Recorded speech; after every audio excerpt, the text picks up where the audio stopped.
this year, man. Hi, I'm Amber. I'm a middle school music teacher who's decided to vlog every day for the rest of her break. So we're going to see how this goes. Now, I am actually a later in life horse owner. I did not get my first horse until I was 34, but I married into a family that has a boarding stable.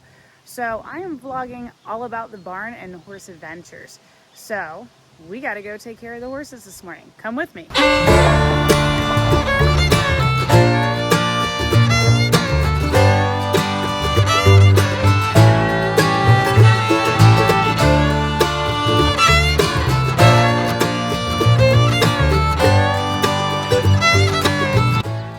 I think one of the hardest things to do as an adult is to try something new. I'm not talking about the new restaurant down the street or a different flavor in your coffee. I'm talking about the things that require time, commitment, growth.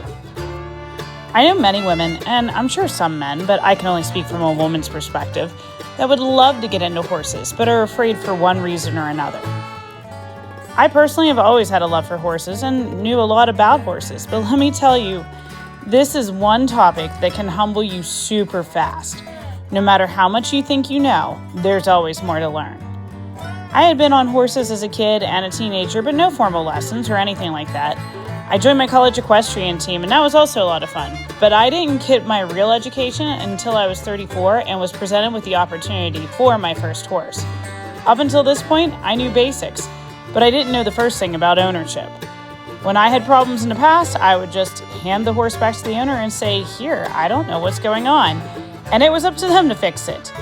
Now I had to learn everything from nutrition to saddle fit, to what vet routine care looked like, and my first glimpse at disciplines beyond horsemanship and good old-fashioned goof-off trail riding. I think one of the hardest struggles I faced, and I see others face as well, is not accepting that this is a personal learning journey. Maybe it still bugs me a little bit to see the young kids racing around the arena bareback, but in the grand scheme of things, do I really need to be doing that? And should I feel bad about myself because I can't? Absolutely not. This is part of their journey, not mine.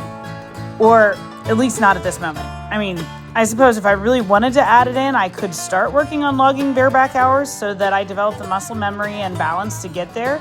But that's not really in the cards for me right now, and nor should it be, because I'm just enjoying learning as much as I can. I'm here to tell you that it's okay that you don't know where to start. It's okay to not be able to see which limb the horse is lame on. It's okay to not know which dewormer you need to use, or if you selected the right brand of grain, or if you should blanket or not blanket your horse this winter. I think as adults, we also have a fear of going alone on adventures. I know many people that got into horses together, friendships that were looking to see where joint side quests took them. When I decided that this was something I was going to do, none of my friends were with me. I moved into a barn that seemed like a good fit, and it was, but I knew no one. I will tell you that horse people can be incredibly friendly, or incredibly nosy, I'm not sure which, but I wasn't to myself for very long. When I would show up, there was always someone going for a trail ride or going to play around in the arena for a bit, and they were sure to extend an invitation to join them. Even if you're thinking about keeping your horses at home, you still don't have to go the experience completely alone. There are lots of trail riding groups out there or places that you may ride to and run into other horse owners that would also enjoy the company. Good morning, beautiful.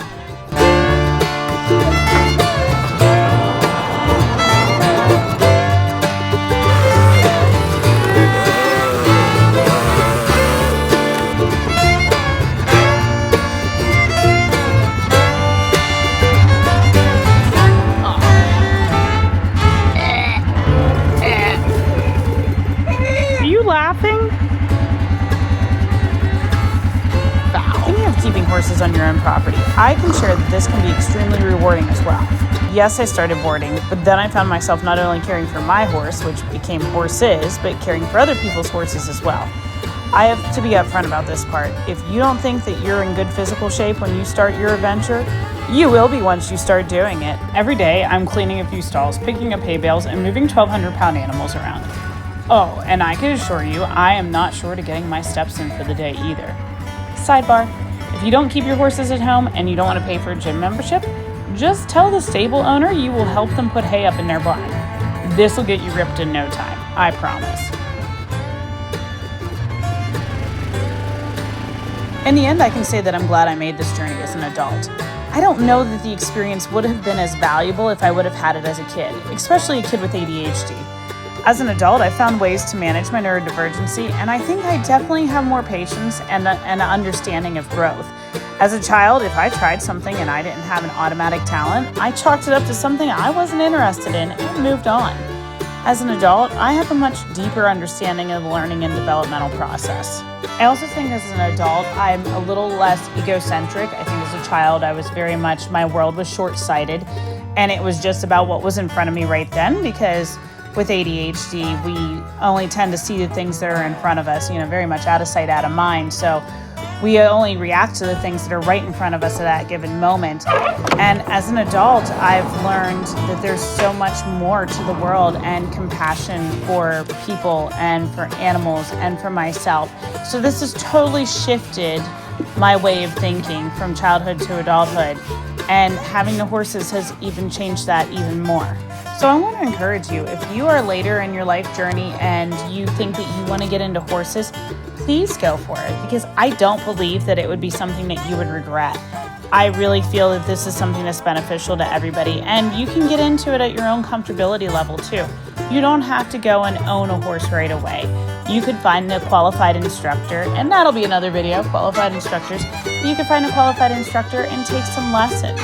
You could try different instructors and try different kinds of disciplines, like jumping or barrel racing, or maybe just how to sit in a saddle.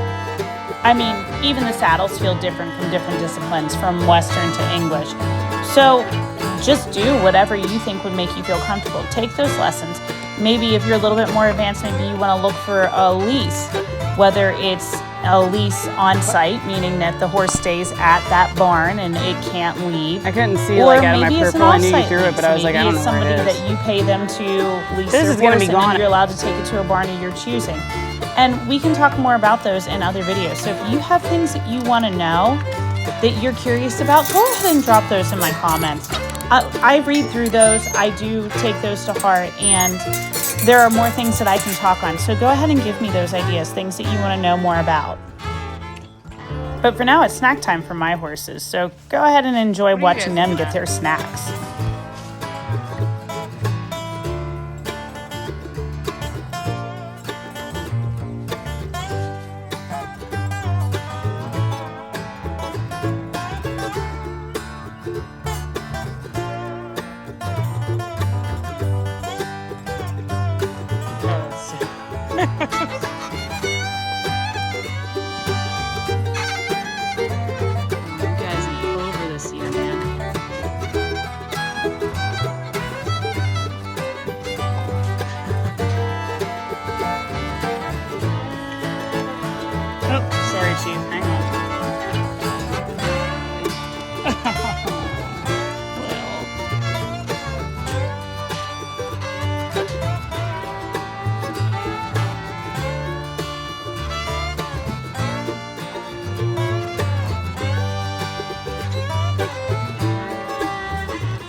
Well, that's all for today. So if you enjoyed today's content, go ahead and hit that subscribe button so you don't miss a day. Remember, I'm going every day until I have to go back to work. Catch you next time.